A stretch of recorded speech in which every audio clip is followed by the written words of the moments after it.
কাকু কি হয়েছে আপনার বাড়িতে কালকে?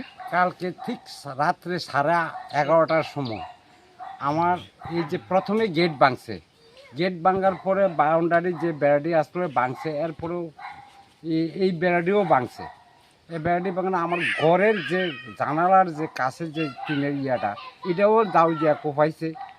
তো এগুলি কি, আর এরপরে আমি যখন বাইরেছি তখন শব্দ তো বিকট শব্দ হইতেছে, টিনের শব্দ। এই গুলটি দিয়ে কীভাবে মারছে আমার কানে দিয়ে কাছে দিয়ে গেছে, আমি ঘরে ঢুকতেছে। কারণ এটা তো অস্ত্রের মতন একটা, যেখানেই লাগে সেখানে তো আহত অনেক কথা। এই কারণে আমি ঢুকে গেছি। কারণ এই যে গণতন্ত্রের মধ্যে এভাবে যে করে আনন্দ উল্লাস যেভাবেই করুক, এডিসিতে সরকার গঠন করুক, সেটা তো জনগণের ছাত্রেই তো করা হয়েছে ইলেকশন। কিন্তু ইলেকশনের মূল পথে আমরা তো নিরীহ মানুষ, আমরার উপরে অত্যাচার কেন? আপনারা রাজনৈতিক পরিচয় কি বিজেপি করেন আপনারা? না না, বিজেপি করি, সেটা তো রাজনীতি পলিটিক্যাল ব্যাপার। কারা করেছে? কে করছে এটা তো আর আমি শ্বশুরকে দেখি না, শ্বশুরকে যেহেতু দেখছি না, তখন তো কইতে পারতাম না কে করছে।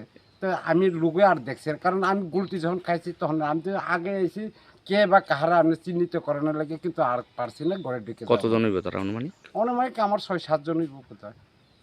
আপনার নাম কি? আমার নাম সুব্রত দেববর্মা। এই জায়গাটার নাম? পুষ্কর বাড়ি, আমতলি বিসি 2 নম্বর ওয়ার্ড। কি চাইতেছেন এখন আপনারা? আমি এটার লিগে সুস্থ বিচার চাইতেছি, যে এটার ক্ষতিপূরণ দেওয়া হোক। আমি আবেদন রাখতেছি মহারাজের কাছেও এবং রাজ্য সরকারের কাছেও, যে এটার জন্য ক্ষতিপূরণ দেওয়া হোক। আমি একদম নিরহ। আর যারা এই কাজগুলি করছে তাদের জন্য, তাদের কাছে আমার একটা অনুরোধ থাকবে, যেন দ্বিতীয়বার এরকম যেমন না হয়, এটাই আমার একটা অনুরোধ।